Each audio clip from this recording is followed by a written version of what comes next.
وآخرون اعترفوا بذنوبهم خلطوا عملا صالحا وآخر سیئا، میرے کچھ ایسے بھی بندے ہیں جو اپنے گناہوں کا اللہ کی بارگاہ میں اعتراف بھی کرتے ہیں، ان سے کچھ نیک عمل بھی ہوتے ہیں، کچھ غلط عمل بھی ہوتے ہیں، لیکن وہ اپنے گناہوں کو مان لیتے ہیں، اللہ کی بارگاہ میں توبہ کر لیتے ہیں۔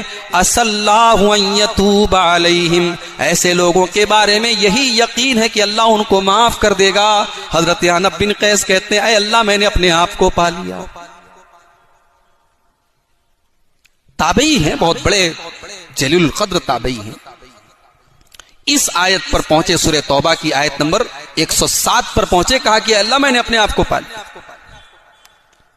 میرے اے بنی اسرائیل کے لوگوں، تم نے اللہ تعالیٰ کی نافرمانی کی، تم نے اللہ کے قانون کی دھجیاں اڑائی، تم نے اللہ کی شریعت کی خلاف ورزی کی، ثم قست قلوبکم، تو تمہارے دل سخت ہو گئے، اور جب تمہارے دل سخت ہو گئے فہی کالحجارۃ واشد قسوا، تو پتھروں کے جیسے سخت ہو گئے، بلکہ پتھر سے بھی بڑھ کے ہو گئے۔ وان من الحجارۃ لما يتفجر منه الانہار، اس لیے کہ پتھر بھی کچھ ایسے ہوتے ہیں جس میں سے نہریں بہتی ہیں، جس میں سے ندیاں بہتی ہیں۔ وان منها لما يشقق فيخرج منه الماء، پتھر کچھ ایسے بھی ہوتے ہیں اس میں سوراخ ہو جاتا ہے، اس میں سے پانی رسنے لگتا ہے۔ وان منها لما يهبط من خشیۃ اللہ، اور کچھ پتھر ایسے بھی ہوتے ہیں جو اللہ کے خوف سے جھک جاتے ہیں، نرم ہو جاتے ہیں، مگر دل جب سخت ہو جائے تو پتھر سے بھی سخت ہو جاتا ہے۔ پھر جب یہ دل سخت ہو جائے اس پر نہ قرآن اثر کرتا ہے نہ حدیث اثر کرتا ہے۔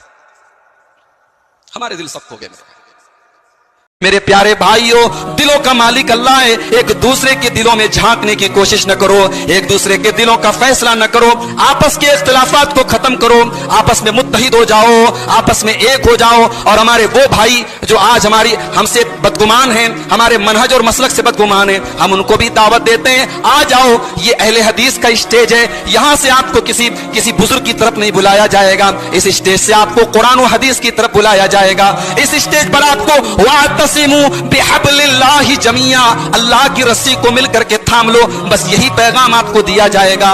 تو اتحاد اپنے اندر پیدا کرو میرے بھائی۔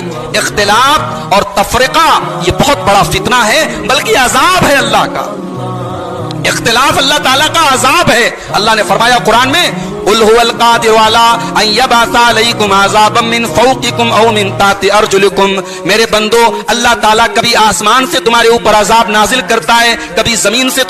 سورۃ الانعام کے اندر اللہ تعالیٰ نے 18 نبیوں کا ذکر کرنے کے بعد فرمایا، 18 بڑے بڑے پیغمبروں کا، نبیوں کا، رسولوں کا ذکر کرنے کے بعد فرمایا وَلَوْ أَشْرَكُوا لَحَبِطَ عَنْهُمْ مَا كَانُوا يَعْمَلُونَ، میرے یہ 18 نبی بھی اگر شرک کرتے، اگر اللہ کے علاوہ کسی اور کو مشکل کشا مانتے، اگر اللہ کے علاوہ کسی اور کو غوث اعظم مانتے، اگر اللہ کے علاوہ کسی اور کو غریب نواز مانتے، اگر اللہ کے علاوہ کسی اور کو اپنا رب مانتے، اپنا مشکل کشا مانتے، تو ان کی ساری نیکیاں، ان کے سارے اعمال برباد ہو گئے ہوتے ہیں۔ شرک سے اپنے آپ کو بچانا ہے میرے بھائی۔ کوئی یہ نہ سمجھے کہ بھائی ہم شرک نہیں کر سکتے۔